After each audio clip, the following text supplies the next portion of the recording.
Right, so I thought I'd let you into my little world on this Shabbat, September 27th, I believe it is. I'm driving from Dusseldorf to Frankfurt to meet a good friend of mine whom I met 25 years ago when we were both working at a big law firm in London. Very good guy. I remember that we became friends in a hotel in Scotland, in Edinburgh, drinking heavily and talking about Schopenhauer. But anyway, I'm on my way to see him, and one of my main interests recently has been Spinoza, the famous philosopher of the 17th century from Amsterdam. Small biographical note: he was a member of the very large Portuguese Jewish community, although he was of Spanish descent, but born in Amsterdam. And in fact, Spinoza is a well-known Spanish, relatively common Spanish last name of Jewish origins, Espinoza in Spanish. So, but anyway, picture Spinoza, an Iberian Jew attached to the Portuguese community in Amsterdam, whose first languages were Dutch, Spanish from his parents, and Portuguese from his Jewish community, where he would have learned, as one of the brighter members of the community, he would have learned ancient Hebrew, and so that's his background. But he was a very bright and inquisitive young man growing up in a very fertile, intellectually fertile and free place in Amsterdam in the 17th century. Let's situate that a little bit. So there was an ongoing, the 30 Years' War, which was effectively a geopolitical war with a religious dimension to it. There was a cultural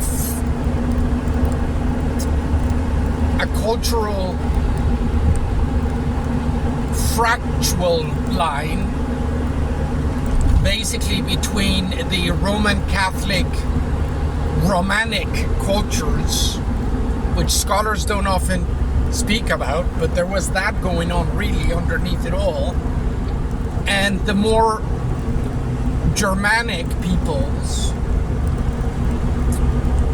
who were embracing Protestantism.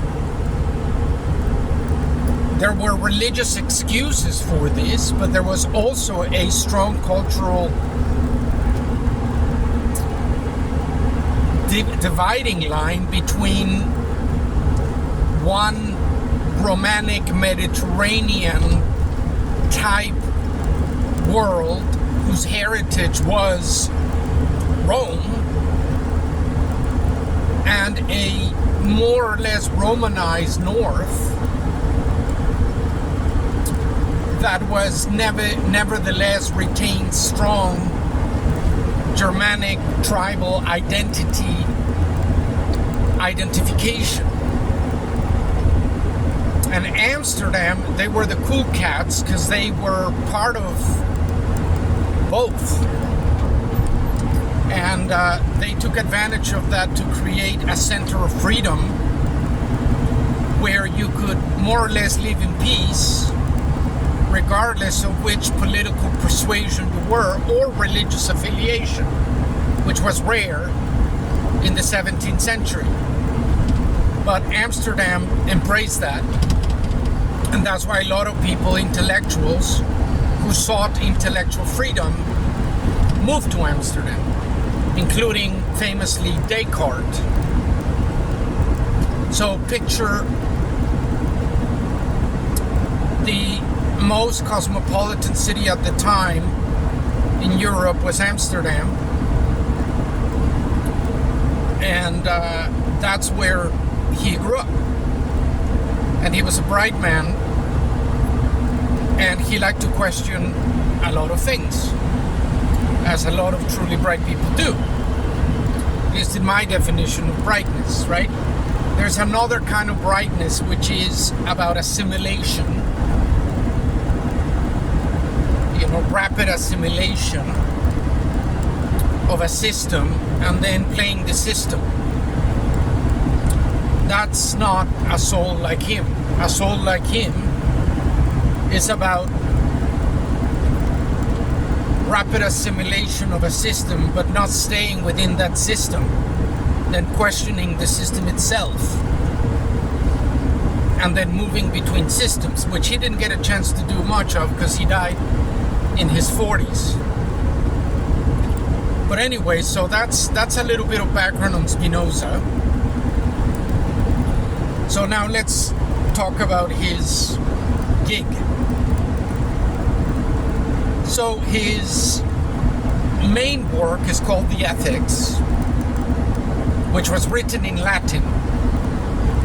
Hold on a second, you mentioned Hebrew, Spanish, Portuguese, Dutch. Where's the Latin coming from? So, interestingly enough, he was recognized by the local honchos as a very bright person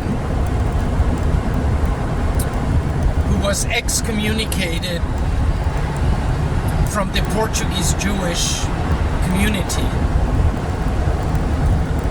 And the local honchos picked him up and they gave him someone who acted as a bit of his tutor and taught him Latin. And once he was armed with Latin, he basically expressed himself in Latin, his intellectual ideas, which shows a remarkable intellect to have learned Latin as a teenager and then to have used that to communicate his main intellectual ideas. Kind of like me, actually, with English, which I learned as a teenager and which I used to communicate my main intellectual ideas. Although I am trying to transition to Latin, maybe Italian. I haven't made up my mind yet, but I'm trying to transition to either Italian or Latin and to integrate the Greek. Or another alternative that I've been experimenting with is to communicate multilingually. So with a combination of all the languages that I know to the ones that I'm most dominant in, such as English and Spanish, followed by French. And then you've got my Latin, ancient Hebrew, Greek, ancient Greek, Polish, and Italian as the next level, which I could integrate. I could possibly integrate a bit of Turkish, but that's obviously highly ambitious. And I don't know that there would be an audience that would be able to understand it. People would need to sort of use ChatGPT to try to understand what I'm saying if I'm integrating all these languages into my communications. So I don't know which one I should use. But anyway, back to Spinoza. So he wrote his main work, The Ethics, which is a difficult book to read. I have it. I bought it in Amsterdam.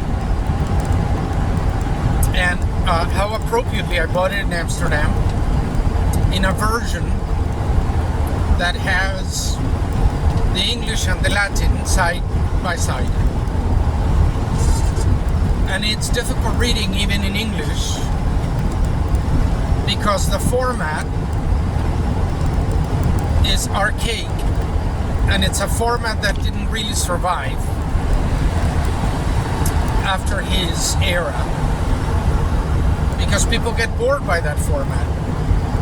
So what is the format? So the origins of a format in the shape of geometric proofs, kind of, inspired by somebody like Euclid, who begins by definitions, propositions, right, and tries to, or definitions, axioms, and then propositions. And then he proves the propositions. Now, interestingly enough, if you look at Euclid, the propositions are always proved. And that's not exactly the scientific method, because the scientific method, what you would see if it was more scientific, is this, proper idea that the true scientific method works by elimination. So if you have a proof in which you set out your axioms and you reach a conclusion that is inevitable, that does not encompass the scientific process of testing ideas and discarding those that are unfruitful.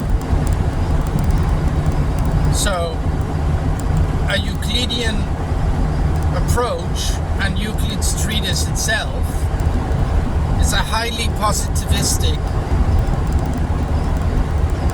document in which everything he sets out to prove, he proves positively and conclusively. So the issue with Spinoza's ethics is that it suffers from the same defect of being entirely positivistic, which to the hyper-educated scientific mind of today, and I limit that to the hyper-educated scientific mind of today, notice that there's two requirements: hyper-education and being truly scientific in order to appreciate what I'm about to say, which is a very small fragment of the population. I don't mean to be insulting, but the majority of you wouldn't qualify. But anyway, that very small public would immediately recognize the defect in that positivistic approach as not being rooted in trial and error. Science, the scientific method, is mostly error and a game of musical chairs, where the idea that survives is the one that finds a chair at the last minute. That's the scientific method. So, maybe that's one of the reasons why Spinoza has fallen out of favor, more or less, in modern philosophical circles. But if you go through the main ideas of the book and you extract those ideas, as many people have done, you can examine the ideas not in a scientific approach, but in what remains of a philosophical approach, which is a little bit more relaxed and less demanding in its methodology, and it allows for more playfulness in the use of the intellect. What it shares with the scientific method is the exploratory, open-ended nature of it. Where it differs from the scientific method is that the scientific method purports to reach definitive conclusions in this game of musical chairs that I was referring you to. Whereas the modern philosophical approach that I'm advocating is a game of musical chairs in which the music never stops. And that's effectively inspired by the Nietzschean approach, which, if anybody undertakes the project that I undertook in my 30s, which was to read all of Nietzsche in chronological order, in a meditative way in which you are considering what he's saying, as you would consider the thoughts of a good friend in pain, then you get the gist of what it means to kind of stay open-minded and not reach definitive conclusions, but to be content with exploring almost in free flow different ideas by constantly shifting your position, your vantage point, and then summarizing without ever closing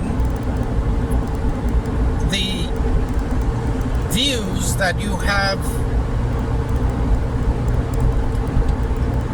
the views that you have developed from different vantage points in relation to the same data. All right. I could go on, but in order to give you the quality that you deserve, I'm going to stop now and follow up later with going back to Spinoza's Ethics and what they say, what it contains. You have a wonderful day. Ciao from the road, from Dusseldorf to Frankfurt.